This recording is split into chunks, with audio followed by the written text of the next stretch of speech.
Hello and welcome. Today, you will learn English through another motivational story. This is episode 4 of David's journey. In the last episode, David earned an opportunity after weeks of patience and hard work. But today, he will face a challenge that no book can prepare him for. Listen carefully and enjoy the story. 3 days after submitting his application, David received a phone call. The community center wanted to interview him. David could hardly believe it. For months, he had worked hard. For months, he had faced rejection. Now, finally, a door seemed to be opening. The interview was scheduled for the following week. David thanked the supervisor and ended the call. A smile spread across his face, but the smile did not last long. Soon, nervous thoughts returned. What if he failed again? The next few days passed slowly.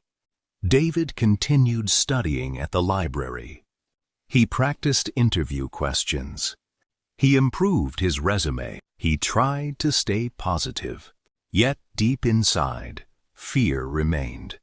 One evening, after leaving the library, David took a different route home. The sun was setting. The streets were quiet. As he walked through a small park, something on a bench caught his attention. A brown leather wallet. David stopped. He looked around. Nobody seemed nearby. Curious, he picked it up. The wallet felt heavy. When he opened it, his eyes widened. Inside was a large amount of cash, far more money than David had ever carried. There were also several cards and an identification card. The wallet belonged to a man named Mr. Peterson. David stared at the money. For a moment, he could not move. His thoughts began racing. The money could help his family. His mother worked long hours. Bills were always a struggle. No one had seen him pick up the wallet. No one would know. The temptation felt powerful. Very powerful. David sat on the bench, the wallet resting in his hands. Part of him tried to justify keeping it. Another part felt uncomfortable. He imagined how worried the owner must be. He imagined losing something valuable himself.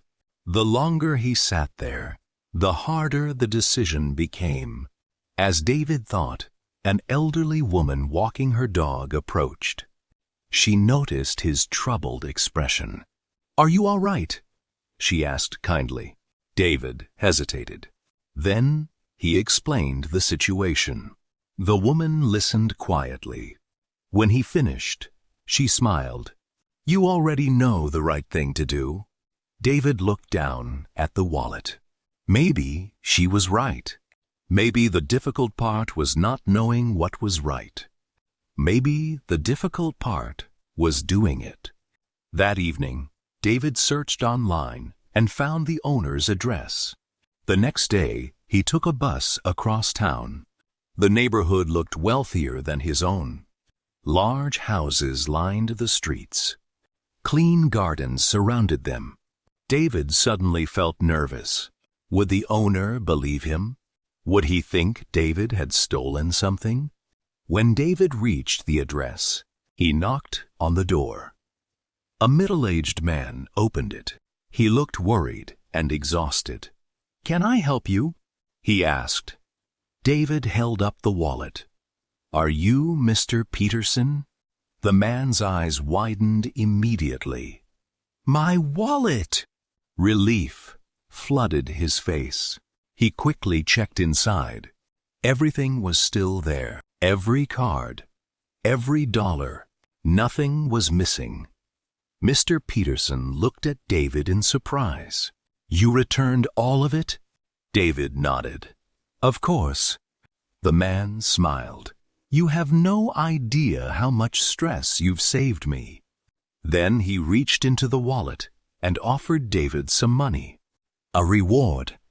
David hesitated. Part of him wanted to accept, but something inside him said no. He shook his head politely. "I just wanted to return it." Mr. Peterson studied him carefully. Then he said something unexpected. "What do you do?" David explained his situation. The job search, the interviews, the volunteering, his dream of building a better future. The man listened with interest before David left. Mr. Peterson handed him a business card. "If you ever need advice, call me." The following week, David attended his interview at the community center. He was still nervous, but something had changed. Returning the wallet had reminded him of the kind of person he wanted to become. Success was important, but character was more important. The interview went well. Not perfectly, but well. When it ended, David felt proud. Not because he knew the outcome, because he knew he had acted with courage and integrity. That night, David sat beneath the stars.